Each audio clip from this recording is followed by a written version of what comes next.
Halo teman-teman semuanya. Jadi pada kesempatan kali ini aku akan menyampaikan mengenai nilai dan norma sosial yang berlaku dalam masyarakat. Perkenalkan, nama saya Dominika Siva Andita dengan NIM K8421012. Tujuan saya dalam pembuatan video ini yaitu untuk pemenuhan tugas teknologi pembelajaran, dan saya juga berharap bahwa teman-teman bisa memahami materi yang saya sampaikan mengenai nilai dan norma sosial yang berlaku dalam masyarakat. Yang pertama, kita masuk ke pengertian nilai. Apa sih pengertian nilai?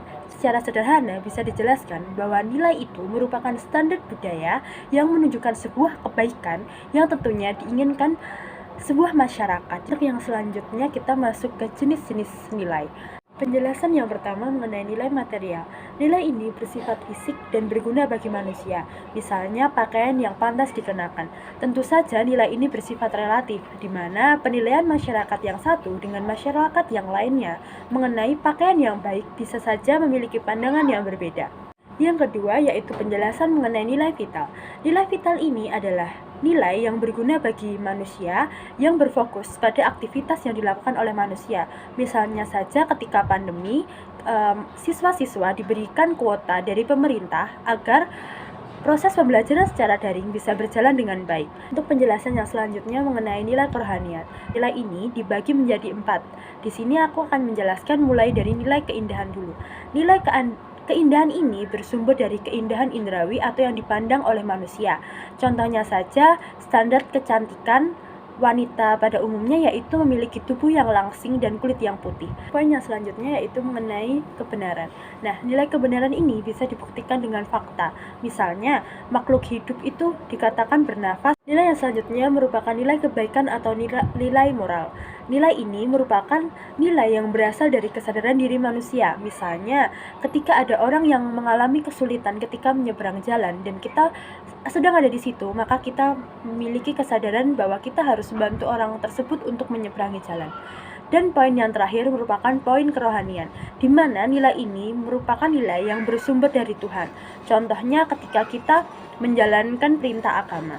Norma sosial berdasarkan jenisnya dibagi menjadi 2, yaitu norma yang berdasar pada sumbernya atau berdasarkan pada aspeknya, dan yang kedua yaitu norma berdasarkan daya ikatnya. Untuk norma berdasarkan aspek ini dibagi menjadi 4. Yang pertama yaitu norma agama.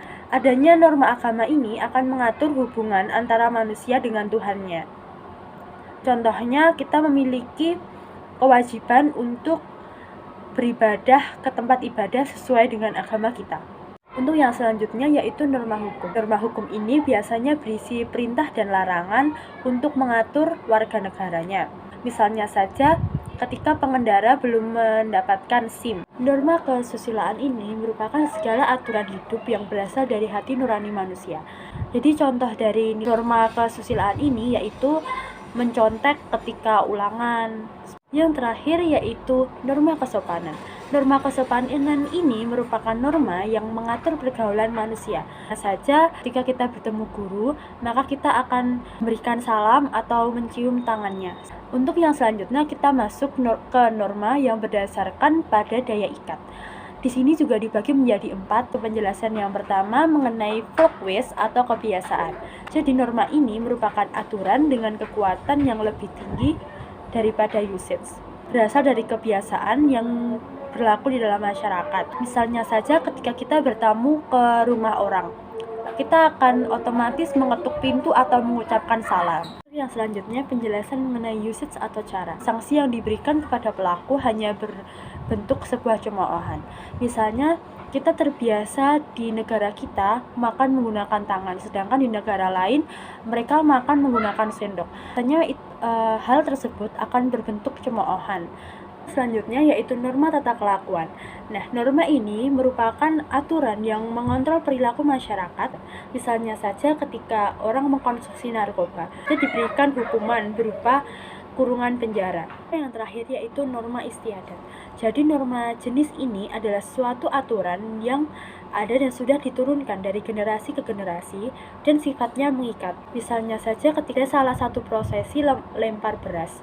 Jika prosesi ini tidak dijalankan dengan baik oleh pihak keluarga, maka bisa saja secara adat pernikahan ini dianggap tidak sah. Dari pemaparan materi di atas bisa disimpulkan bahwa sebagai masyarakat, kita tidak bisa terlepas dari adanya nilai dan norma yang berlaku dalam masyarakat. Kita harus belajar bagaimana kita bisa mengikuti nilai dan norma supaya kita bisa hidup dengan damai dan tentram di dalam masyarakat. Sekian pemaparan yang bisa saya berikan. Semoga pemaparan saya bisa diterima dengan baik. Jika ada kurangnya saya mohon maaf. Terima kasih dan sampai jumpa lagi.